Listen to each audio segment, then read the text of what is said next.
Good morning, everyone, and happy Saturday. My name is Callie, and this is another weekend of clarinets, cats, and coffee. In today's video, I am going to share a list of things that I've learned in the past year from recording myself and posting it on YouTube on average once a week for an entire year.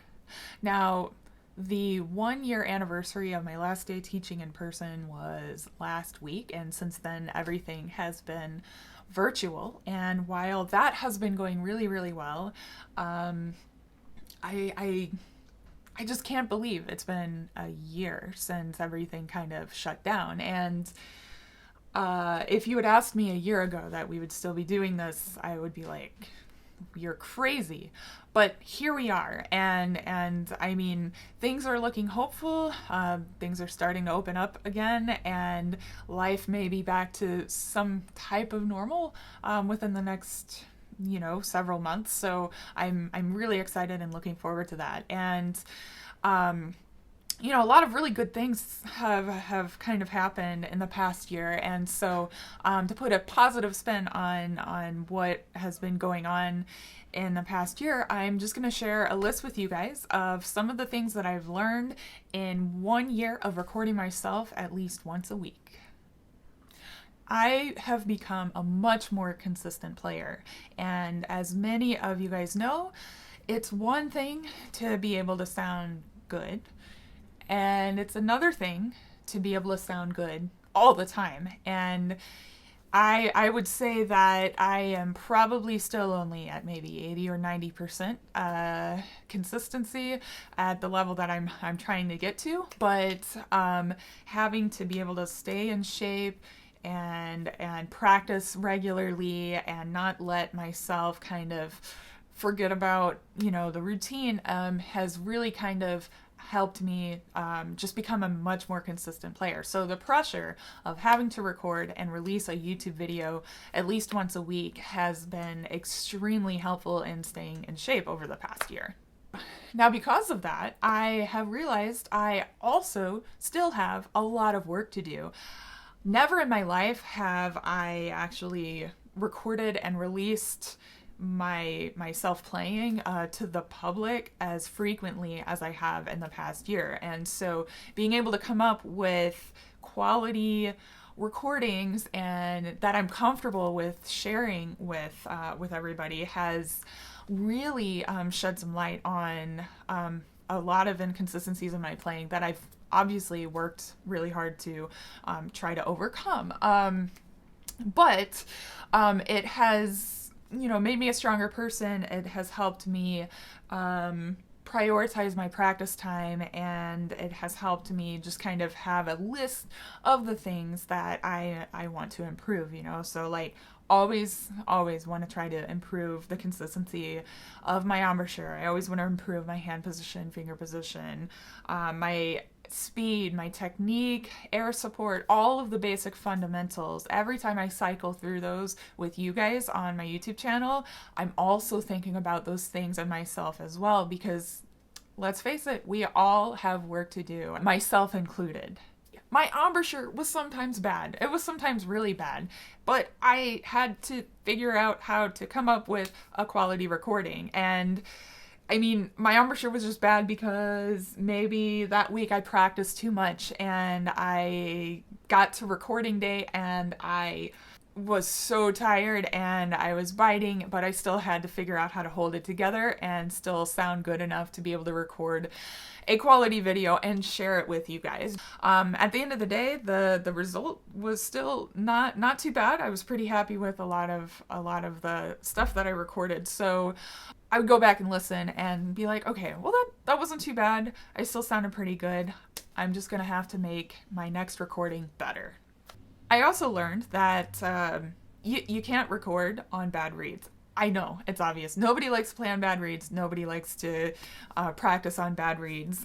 But recording on reeds that are even just slightly less than good will amplify any weird thing that's going on in the reeds. So I did release a video maybe a couple months ago on articulation, but you could hear on the recording that the articulation was not great, and I realized that reed was like several months old. So I mean, you got to do what you got to do, but I've learned, like, don't record on bad reeds.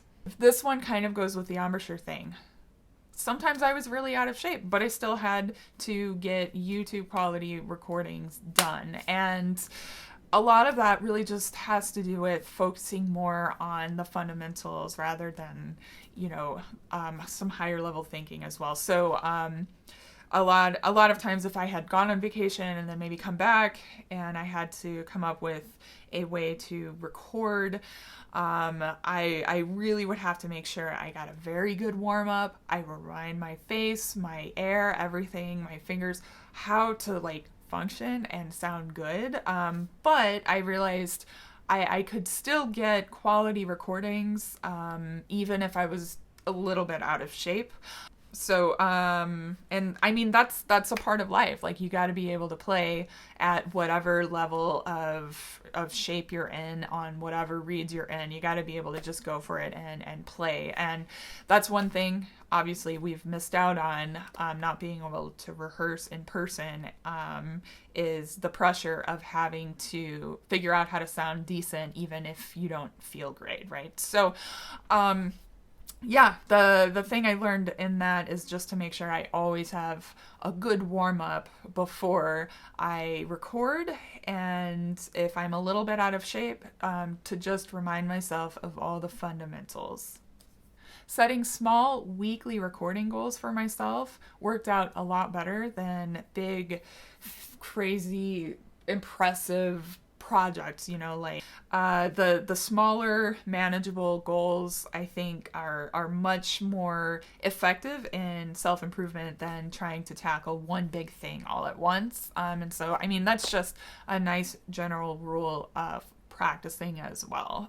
So the small recording goals each week, I think, really helped me stay focused on whatever fundamental I was thinking about teaching in whatever video for that week. I used to get super nervous every time I hit the record button, but after a couple of months of doing these and recording these and posting these every week, I kind of got over whatever it was that was making me very nervous. Even just talking to the camera made me nervous, but it's so much more comfortable now. It's so much easier. So the moral of the story there is that sometimes things are hard at first and then they get easier. And I know that's obvious, but if you're considering doing something similar yourself, just know it might be really hard at first, but it's definitely going to get easier. And obviously I'm much more comfortable talking to the camera. I learned a lot about my hand and finger technique, and because of all of these hours of videos that I've been recording and watching of myself playing, I've been able to actually focus on different aspects of my own technique, because I've been looking very critically at what I'm doing. And so that's been super helpful in improving my overall playing ability. This doesn't have much to do with playing, but I have become a lot better at editing, recording, and I've basically streamlined the whole process. And what would take me, 6 to 8 hours to do now may only take me 2 to 3 hours or even less to do. And this brings me into my next point, which is I've become much more organized about the process of recording and editing and sharing my videos. So again, this kind of goes back to one of the previous points that I made. Things become easier the more you do them, and you naturally will want to streamline your processes. So again, if you're considering maybe starting your own YouTube channel or doing some sort of Instagram campaign of your playing, it does get easier and you will streamline your process through it. And it's definitely a lot easier and much quicker now. And having to record myself and post it on YouTube every week for a year has really kept my performance mind in shape. That's definitely a part that I was concerned about, not being able to exercise for a year, not doing performances or anything live in person. So having to just sit down and focus and just play everything straight through in one take without screwing it up. Just really, really kept that that part of my brain active, and honestly, I'm so thankful that it accomplished what I had hoped it would do. And the last thing I think is the most important. I actually learned how to forgive myself for being less than perfect. Sometimes I had bad weeks, but I still had to figure out how to get a good recording. I had to pull it all together for, the 5 minutes of playing that I recorded.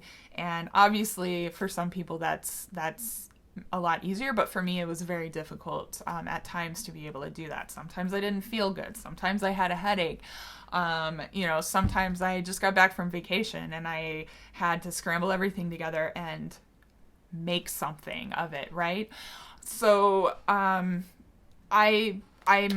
incredibly thankful for you guys for watching my videos over the past year. I definitely could not have done this without you. And I know I made these videos initially to help all of you keep your playing up and stay in shape and all of that, but it actually had a very similar effect for me as well. So thank you for being on this journey with me. I hope that we have a future together of many more weeks and years to come. So thank you all so much. Thanks for watching this video. I will be back on the normal routine next week. But in the meantime, have a good weekend. Have a wonderful week. And as always, happy practicing.